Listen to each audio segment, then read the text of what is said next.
So, let's take a look at a bizarre question that invariably comes up during any discussion of the Shakespeare authorship issue, made even more bizarre by the fact that it's often even heard from Stratfordians. Well, what does it matter who wrote the works of Shakespeare so long as we have those glorious works themselves? So what other creative artists do you say that about? Doubting Shakespeare's authorship is a form of mental illness. For me, that question, what does it matter who wrote them as long as we have them, in itself proves the validity of the Shakespeare authorship question, because, yes, who else does anyone say that about? No one, and especially not when, on the other hand, they claim there's no doubt about the artist's identity. Here are things you never hear. Maestro, what is your favorite piece of music to conduct? No question. The Ninth Symphony, Ode to Joy, gives me goosebumps. Who composed that one again?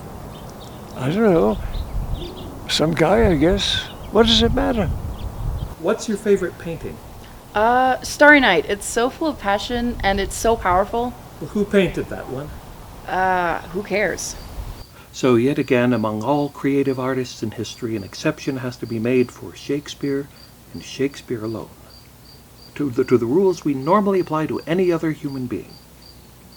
You're the director of this art museum. Mm-hmm.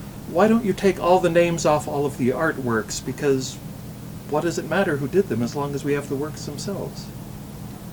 That's stupid.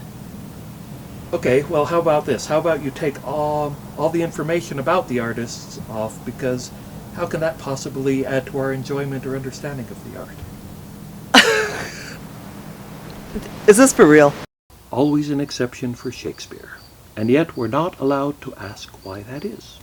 Well, let's take that position to its logical conclusion. Let's stop writing biographies. Let's take all the names out of history books, because what does it matter who did anything as long as things happened?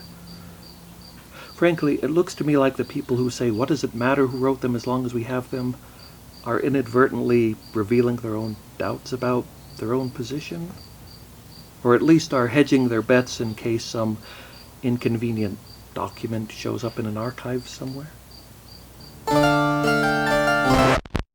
Oh, sorry, but by the way, I can't help noticing that the people who say, what does it matter who wrote them, somehow always manage to put their own names and biographies in their own articles and books.